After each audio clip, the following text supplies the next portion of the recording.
none of this is what I want to talk about.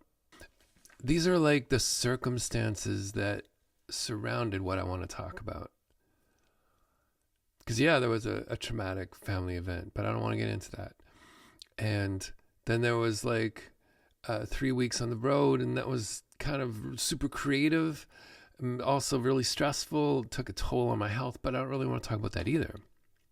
What I want to talk about is how some of these conversations and how some of you even that maybe don't even know that your story impacted me. There was a friend online that had to say goodbye to his dog, and it was really sad for me to read his story and to see his pictures of this story. If you've ever given your heart to an animal so that they become part of your family, then you know, like, this is like losing a member of your family.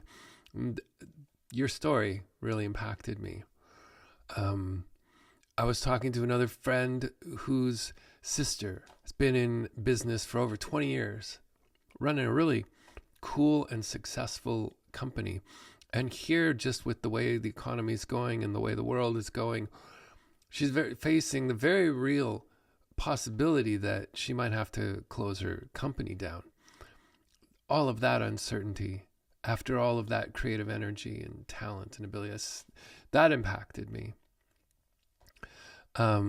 There's somebody else going through a really stressful family experience with a narcissist in their family that was threatening to just be a black hole and suck up the rest of their life.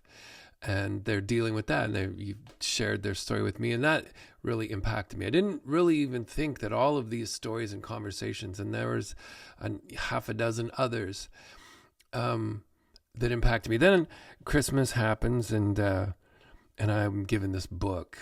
Tad Williams, he's one of my favorite authors. This is The Navigator's Children, the last book in a fantasy series that I'm reading. And there's just maybe two sentences here that I wanted to read. There's one character in the story writing to another. They've both been captured by their enemies. They could very well be at the end of their story, so to speak. And the one writes to the other, "When we look too fixedly at either the past or the future, we fail to use the most important gift the gods gave us. The reason they made us mortal, the reason they made our bodies weak and then filled the world with dangers. The gods want us to see that each moment we live is a gift." And as I was reading the story, I was like, oh my gosh, all of these stories of these friends, it's the frailty, it's the weakness, it's the loss, the sudden loss, the slow lingering loss, it's the stressfulness, it's the relationships, it's all of these things that seem like they could swallow the future, or they could overwhelm the past and our memories, or they could cause us to just be thankful and whatever in this moment right now, just be focused on this moment, this day, whatever we have. And so I came back from touring for about 3 weeks, been writing songs and creating videos and recording with like 1,000 students. And you would think the last thing I would want to do or would have any creative energy to do would be to write another song. And yet, I got to hang on one sec.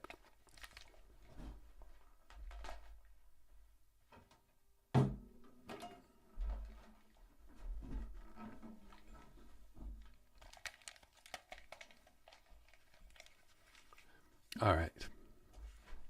I came home after all of this time. This is a really cool alternative tuning, but I sat in my sunroom and I started to play this.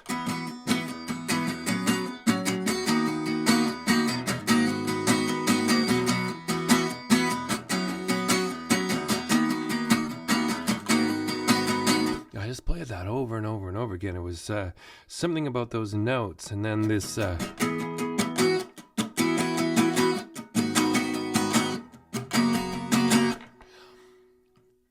it was the music that I just played over and over and over again. And then all of a sudden, all these words came into my head and this melody came into my head. And I came here into the studio and recorded this song that I want to share with you.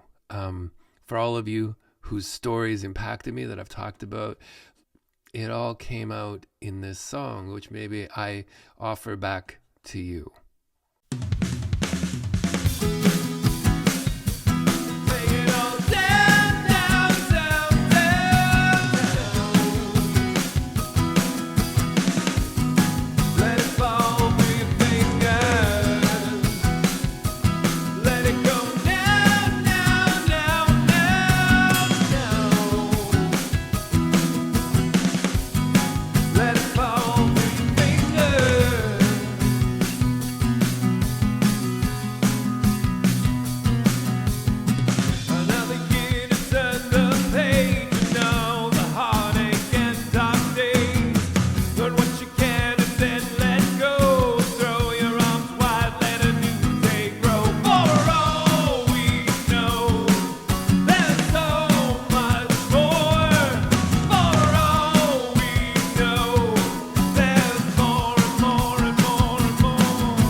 Entering the new year with open hands and an open heart and open arms to receive what it is that the world has for us, because there's a lot of good in the world and this really great progression